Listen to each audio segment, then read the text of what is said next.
Hi friends, welcome back to our channel. ഇന്ന് നമുക്ക് വളരെ ടേസ്റ്റി ആയിട്ടുള്ള ബ്രെഡ് പോള തയ്യാറാക്കിയെടുക്കാം. നമുക്ക് 3 മുട്ട ഒരു ബൗളിലിട്ട് പൊട്ടിച്ചൊഴിക്കാം.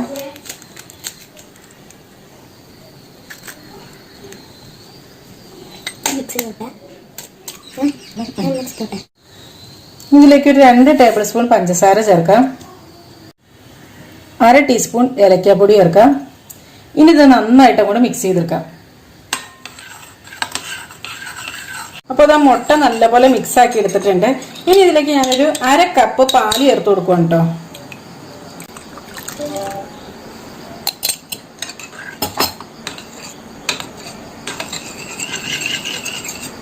ഇനി 1 കപ്പ് ബ്രെഡ് ക്രംസ് ചേർത്ത് കൊടുക്കാം. എന്നിട്ട് ഇതൊന്ന് മിക്സ് ചെയ്തെടുക്കാം.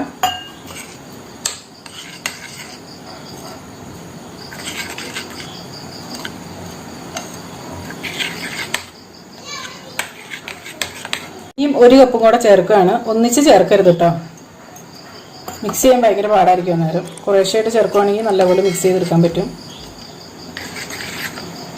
ഇതിപ്പോൾ നന്നായിട്ട് മിക്സ് ആക്കി എടുത്തിട്ടുണ്ട്.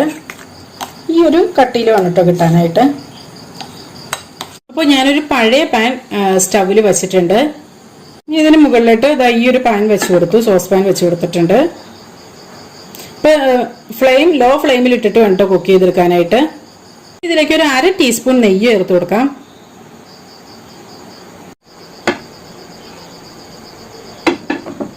ഇനി നമ്മൾ ഉണ്ടാക്കി വെച്ച കൂട്ടുണ്ടല്ലോ, അതിനകത്തേക്ക് ഒഴിച്ചു കൊടുക്കാം.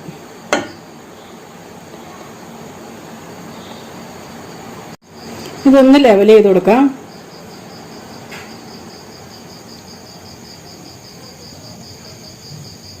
അപ്പോൾ അതിൻ്റെ മുകളിൽ കൂടെ കുറച്ച് ബദാം ഒന്ന് കട്ട് ചെയ്തിട്ടാണ് കേട്ടോ, അതൊന്ന് ഇട്ട് കൊടുക്കാം. അപ്പോൾ ഇനി ഇതൊന്ന് മൂടി വയ്ക്കാം.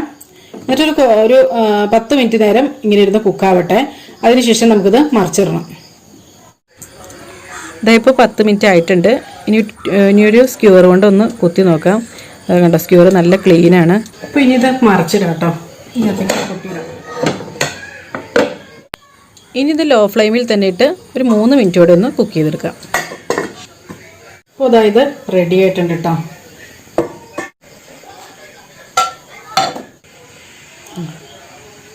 ഇപ്പോൾ അതായത് ഒന്ന് കട്ട് ചെയ്ത് നോക്കാം കേട്ടോ. ഞാൻ ആ ചൂടനെ തന്നെ കേട്ടോ കട്ട് ചെയ്യണത്, തണുപ്പിക്കാനൊന്നും നിൽക്കണില്ല. വേണ്ട, നല്ല സോഫ്റ്റ് ആയിട്ടുള്ളൊരു പോളയാണ് ഇത്. ഇതെല്ലാവരും ഒന്ന് ട്രൈ ചെയ്ത് നോക്കാം കേട്ടോ. നല്ല സോഫ്റ്റാണ്, അതുപോലെ നല്ല ടേസ്റ്റും ഉണ്ട് കഴിക്കാനായിട്ട്. അപ്പോൾ ഇതെല്ലാവരും ഒന്ന് ട്രൈ ചെയ്ത് നോക്കുക കേട്ടോ. എന്നിട്ട് നിങ്ങളുടെ അഭിപ്രായങ്ങളും നിർദ്ദേശങ്ങളും ഒക്കെ കമൻസിലൂടെ അറിയിക്കുക. ചാനൽ ഇതുവരെ സബ്സ്ക്രൈബ് ചെയ്തിട്ടില്ലെങ്കിൽ പ്ലീസ് ഒന്ന് സബ്സ്ക്രൈബ് ചെയ്ത് സപ്പോർട്ട് ചെയ്യുക. അപ്പോൾ നല്ലൊരു റെസിപ്പിയുമായി വീണ്ടും കാണാം. എല്ലാവർക്കും നല്ലൊരു ദിവസം ആശംസിക്കുന്നു. Thank you for watching Aisha's creations.